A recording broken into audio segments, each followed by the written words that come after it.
Fish and chips is one of only a few dishes that is universally associated with Britain, the UK, and more specifically England.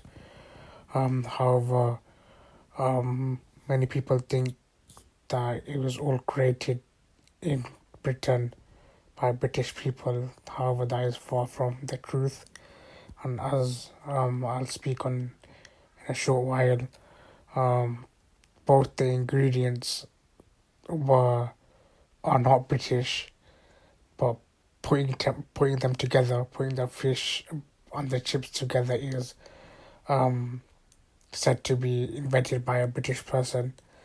But the chip and the fried fish is um, said not to be British, but only bringing them together as we know it today. Fish and chips is British, and it was um, so such a staple in the UK and loved by everyone and popular that even it's noted that even during World War One and Two, it was fish and chips was one of only a few things that wasn't rationed,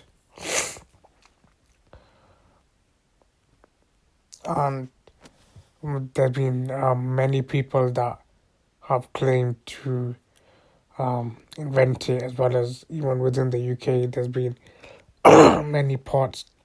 Some people say it was invented in London. Other people say it was invented in Lancashire. Um, um, but it was something that did um, start was starting to be sold in England and became popular. Whether it was sold in other parts earlier or at the same time, we don't know. But we do know that it was because of people who brought fried fish and chips into the country that it was those ingredients separately, fried fish and chips, were being um, eaten and sold in the various countries that they arrived from. Um, so fish and chips has two parts, as we know: the fried fish with the butter and the chips. And the tradition of eating fish that had been coated with flour and fried in oil can be traced back to the early 1800s. And many people say that it was brought to Britain by Jewish immigrants from Spain and Portugal, where fish was cooked like this. The style of cooking fish was must have made such a mark on the British culinary landscape because early reference to it appears in Charles Dickens' book Oliver Twist. Then after that, we move on to the chips. And the earliest records of chips being served in the UK was in the northern city of Oldham in 1860. A decade later, in 1870, Belgian immigrants to Dundee also earned a living by selling fried potatoes. There are records of an immigrant called Edward de Garnier selling this to the workers and shoppers at the city's green market. And now that we briefly looked at the fish part and as well as the chips, the question is who brought them together. And as we've just discovered, individually, both of these components of fish and chips aren't British and weren't invented by British people, but putting them together is a British concept. As I mentioned earlier, many people say it was invented in London, other people say Oldham. There's other cities as well, and is also credited to different people. But we do know is that both London and Lancashire, particularly Oldham, claim to be the place where fish and chips was invented, and is still disputed till this day.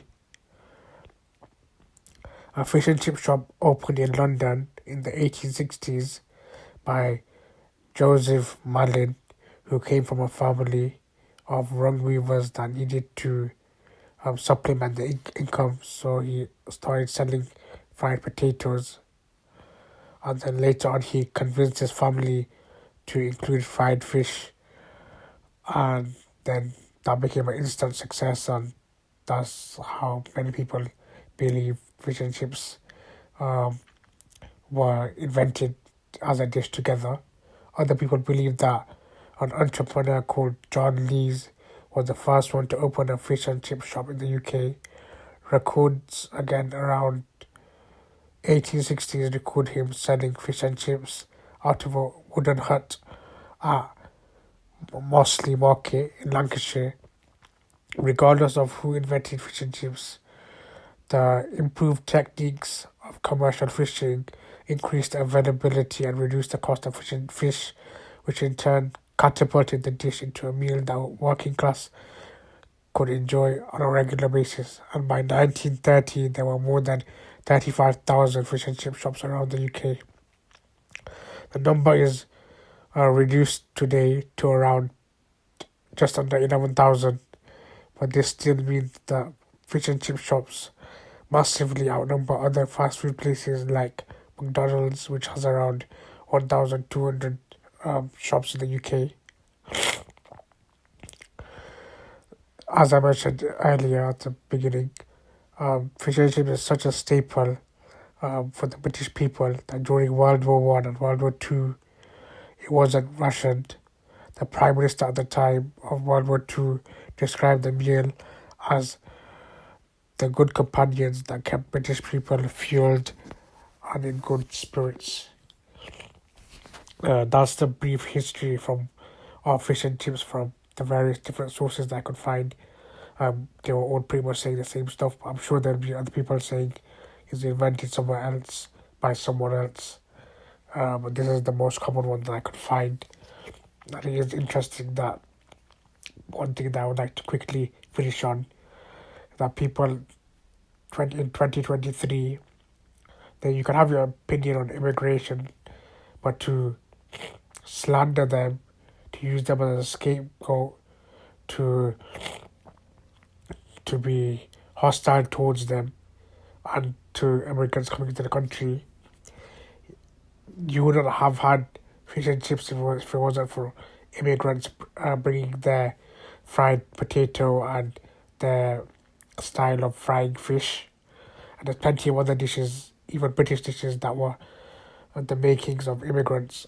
So next time you think of being an anti-immigration, anti-immigrant person, think about many of the dishes, not just the dishes, but many of the dishes, the everyday things that you use, the clothing, uh, many things you can think of. It is down to immigrants that we have them today, and you are here today trying to look down upon them, remove them. Uh, you want to you want your country to be free of immigrants. When immigrants brought you things like fish and chips, but more importantly, they after the war, who had the country, it was immigrants, and you can't, no matter what you say, immigrants have a part in British history, and they always have done, and they always will.